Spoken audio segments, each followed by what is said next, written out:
Hello everyone, welcome to educational world. तो आज की ये वीडियो बेसिकली जो है कंप्यूटर नेटवर्क से रिलेटेड होगी और इस वीडियो को अंत तक देखिएगा।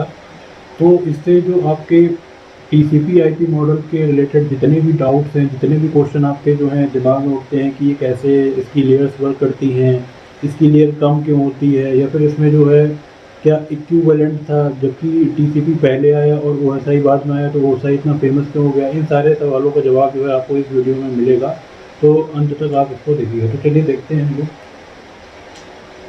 नेटवर्क लेयर की बात करें। तो जैसा कि हमें पता है कि हमने जो अपनी लास्ट क्लास करी थी उसमें हमने बेसिकली जो हमारी होस्ट टू नेटवर्क लेयर से पहले थी वो हमने सारी डिस्कस कर ली थी और अब हम यहाँ से प्रारंभ करेंगे। तो नेटवर्क लेयर की यदि हम बात करें तो बेसिकली देखिए नेटवर्क लेयर क्या होती है। नेटवर्क लेयर की अगर हम बात करें तो नेटवर्क लेयर की ये जिम्मेदारी होती है कि जो हमारा डेटा आ रहा है, जब हमारा डेटा जो है डिवाइस से निकल गया और वो जो है डेटा हमारा नॉर्मली जाने वाला है आपका रिसीविंग एंड पे, तो जिस दौरान वो उस एंड पर रहेगा तो नेटवर्क उसको सोर्स से डेस्टिनेशन तक उसको डिलीवर करता है।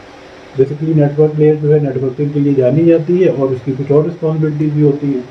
तो suppose inter networking protocol, basically यहाँ पर हमें एक चीज़ खास और देखने को मिलेगी कि जो हमारी नेटवर्किंग लेयर होती है इसमें वो कई सारे प्रोटोकॉल सेट ऑफ रूल्स होते हैं जिन पर वर्क करती है। और एक एक जो प्रोटोकॉल है उसका काम यही है कि सबको अलग अलग काम असाइन कर दिए हैं, तो जिससे जो बेटर काम होगा तो हमारा एक पूरा एक नेटवर्क जो है वो अच्छे से काम करेगा और एक भी जो हमारी ट्रांसफॉर्मेशन की जो है वो प्रोसेस भी हो जाएगी। तो यहाँ पर एक वर्ड आया है इंटर नेटवर्किंग प्रोटोकॉल। बेसिकली ये क्या होता है, अनरिलायबल होता है और कनेक्शन लेस प्रोटोकॉल होता है। तो इसको जो है नॉर्मली इसका काम बस यही होता है कि इसके अंदर अगर डेटा मारा गया तो ये बिना चेक किए हुए इसको सेंड कर देता है, इसलिए इसको रिलायबल नहीं कहा जा सकता है। आगे बात कर लेते हैं, नया प्रोटोकॉल होता है हमारा ARP, address resolution protocol. Basically ये क्या करता है, लॉजिकल एड्रेस को फिजिकल एड्रेस से कम्युनिकेट कराने का काम करता है। अब एक एग्जांपल से अगर हम समझें कि हमारा लॉजिकल एड्रेस क्या होता है और एक फिजिकल एड्रेस क्या होता है, तो जो हमारे परमानेंट एड्रेस होते हैं अपने अपने घरों के, वो हमारा वर्क करते हैं एज ए फिजिकल एड्रेस। और जो लॉजिकल एड्रेस को हम ऐसे समझ सकते हैं कि घर के आसपास हमारा कोई लैंडमार्क वो कहलाता है हमारा लॉजिकल एड्रेस।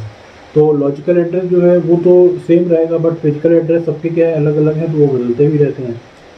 तो यहाँ पर हम देख लेते हैं कि बेसिकली जो ARP प्रोटोकॉल है उसका काम होता है दोनों को एसोसिएट कराना, और जब एक दूसरे से लॉजिकल फिजिकल एड्रेस जो है वो लिंक ही नहीं हो पाएंगे तो जो हमारा डेटा का ट्रांसमिशन है वो फिर आसानी से हो ही नहीं पाएगा। तो इसी के एक समकक्ष प्रोटोकॉल होता है हमारा रिवर्स ARP। रिवर्स ARP को हम RARP भी कहते हैं। और बेसिकली जो है allowed host to discover internet address when it's only physical address.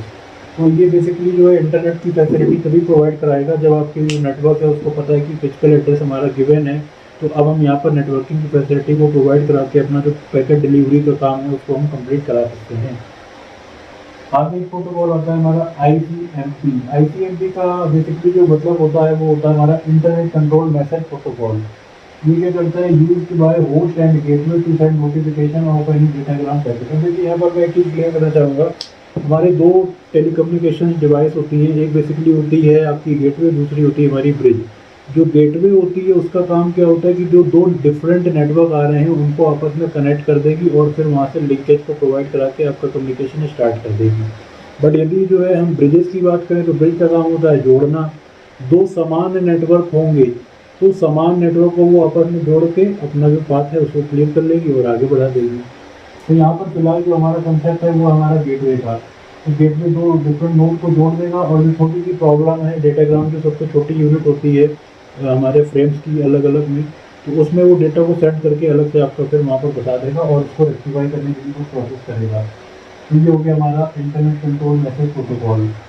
अब हम आगे बढ़ लेते हैं, हमारी जो नेक्स्ट लेयर है ट्रांसपोर्ट लेयर। ट्रांसपोर्ट का मतलब यही होता है बेसिकली, जैसे अगर हम नॉर्मल बात करें कि असिस्टेंट होता है आपका ये नेटवर्क लेयर का, तो ट्रांसपोर्ट लेयर क्या करती है basically, use two protocol TCP IP और UDP करती है। यहाँ पर UDP का मतलब हमारा यूजर डेटाग्राम पैकेट प्रोटोकॉल और TCP का मतलब है ट्रांसमिशन कंट्रोल प्रोटोकॉल। तो ये प्रोसेस टू प्रोसेस कंट्रोल कराती है। मान लीजिए एक हमारी ये प्रोसेस है और एक प्रोसेस ये है, इसको अगर हम P1 माने और इसको हम P2 माने तो नॉर्मली हम देखेंगे कि एक प्रोसेस है जो दूसरा लिंकेज है इसके अंदर ये वाला हमारा जो ट्रांसपोर्ट लेयर है वो काम करेगी। तो नेक्स्ट हम बात कर लेते हैं कि आपकी जो लास्ट लेयर है इसकी TCP/IP मॉडल की, वो होती है हमारी equivalent to session layer, presentation layer and application layer. यहाँ पे देखिए एप्लीकेशन लेयर हमने वहाँ पर अलग अलग पढ़ी थी, तीनों लेयर अलग अलग अपनी काम करती थी OSI मॉडल में।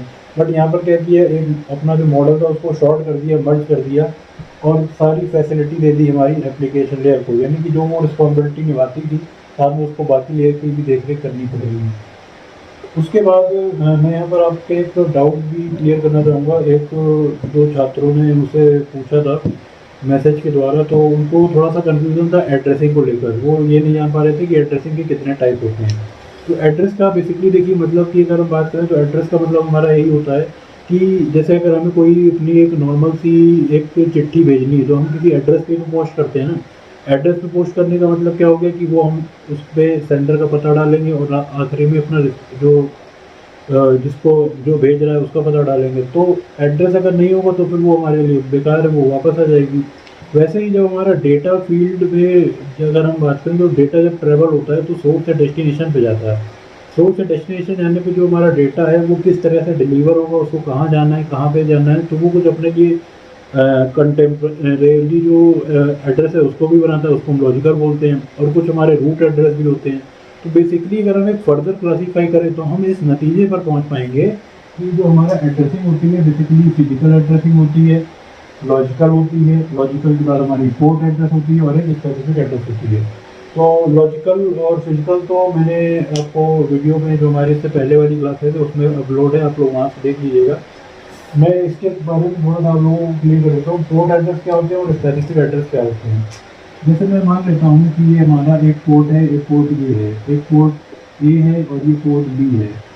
तो ये जो पोर्ट हमारी डिवाइस के साथ इंटरकनेक्ट होते हैं उनमें अपने अपने कुछ लिंकेज के कुछ एड्रेस बनाए जाते हैं। जैसे यदि बात करें हमारा NIC कार्ड है, NIC कार्ड जो हमारा इनबिल्ट होता है तो नेटवर्क इंटरफेस कार्ड के कुछ पोर्ट होते हैं। आप जो लैन केबल लगाते हो जिस पोर्ट में RJ45 का उसका पोर्ट होता है, तो वो जो पोर्ट का एड्रेस होता है वहाँ से जो इन्फॉर्मेशन निकलेगी हमारी वो हमारा आता है पोर्ट एड्रेस में। और स्पेसिफिक एड्रेस की बात करें तो ये बिल्कुल अलग एड्रेस होते हैं। स्पेसिफिक का मतलब है कि हमने वहाँ पर डिफाइन कर दिया कि ये एड्रेस है और इसी एड्रेस पे हमारी इन्फॉर्मेशन जानी है, तो वो हमारे स्पेसिफिक एड्रेस की कैटेगरी में आते हैं। तो आज जो हमारा ये सेशन है इसमें आप लोगों ने सीखा कि बेसिकली नेटवर्क लेयर्स की कितनी जो रिमेनिंग लेयर्स थी उनके बारे में अध्ययन किया और एक बड़ा कंसेप्ट आपको क्लियर हुआ होगा कि एड्रेसिंग क्या होती है, इसके कितने प्रकार होते हैं। और अगर देखा जाए तो एग्जाम के प्रोस्पेक्टिव से भी ये इम्पोर्टेंट है। तो फिर आज के लेक्चर को यहीं पर समाप्त करते हैं। आप लोग जुड़े रहिएगा एजुकेशनल वर्ल्ड के साथ और अपनी को पढ़ाई को निरंतर रखिए। पढ़ाई से ही आप लोगों को आगे तरक्की मिलेगी। तो मिलते हैं हम लोग नेक्स्ट क्लास में। आपका बहुत बहुत शुक्रिया, धन्यवाद।